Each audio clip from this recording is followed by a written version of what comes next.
So mga kaibigan, sinisigurado ng Los Angeles Lakers na mas malakas na ang kanilang lineup sa next season ng NBA. Panibagong big man ng sentro ang pipirma ng kontrata at Coach JJ Redick mananatili pa ring head coach ng Lakers.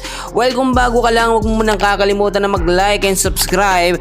Maraming salamat po. Simulan natin dito mga kaibigan. Alam naman natin, simulat sa pool, ang pinaka-problema talaga ng Lakers, alam natin yan, yung legit na sentro o big man. Bukod dyan mga kaibigan, yung dapat mabago ang sistema o rotasyon nga po nitong si Coach JJ Redick at yung sinasabi natin na small ball lineup na palagi nga pong ginagamit sa mga intense and crucial game. Eto mga kaibigan, mananatili pa rin pong head coach ng Los Angeles Lakers. Ito pong si Coach JJ Redick. So binigyan ng second chance, isa pang pagkakataon itong si Coach JJ Redick para madepensahan niya yung kanyang sarili at maipakita niya na kaya niyang palakasin ng Lakers sa kanyang panibagong sistema. Pero sa ngayon, magbabago naman ang lineup ng Lakers dahil hindi na po mananatili ang sinasabi natin na small ball lineup na hindi naging effective ni JJ Redick. Ngayon kasi, isang big man ang siguradong makakapasok at magbabalik nga po sa Los Angeles Lakers. So wag na natin patagalin mga kaibigan. Na-request na ito noon ni Luka Doncic at ito nga po si LeBron James. Wala akong ibang tinutukoy kundi si Dwight Howard at nakita naman natin yung chemistry na nanatili pa rin. So marami na naman ang umaapila ngayon na nagsasabi bakit daw kukuha ng matandang player ang Los Angeles Lakers, bakit marami naman daw mga bata dyan mas agresibo at mas malalakas. Alam nyo mga kaibigan, totoo naman yung sinasabi nyo, maraming mga bata at mga agresibo at mas malalakas na player kung ikukumpara kay Dwight Howard.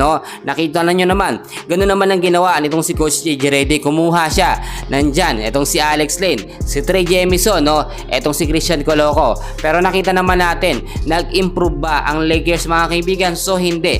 Ngayon susubok at susugal ang Los Angeles Lakers sa ibang big man na medyo may experienceado na at marami nang napatunayan. Bukod dyan, nang galing na po sa Lakers. Wala akong ibang tinutukoy kundi eto pong si Dwight Howard. Dati pa naman nire-request yan ni LeBron mga kaibigan. Hindi lang pinapansin itong si Coach JJ Redick kasi nga pinanindigan ni JJ Redick na kayang magkampiyon ng kanyang small ball lineup, pero nalaglag po sa playoffs mga idol. Ngayon nakita naman natin bumaba ang viewership dito nga po sa NBA dahil wala ang Lakers. Totoo yan mga kaibigan, marami tayong napapansin na ganyan.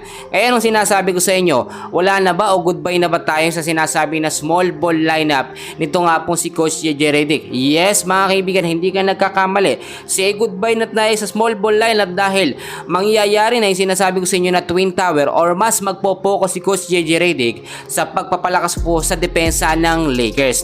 So sa ngayon, yan muna ang update ko sa inyo. Meron pa tayong mamaya and please huwag nyo kakalimutan na mag-like and subscribe. Maraming salamat po.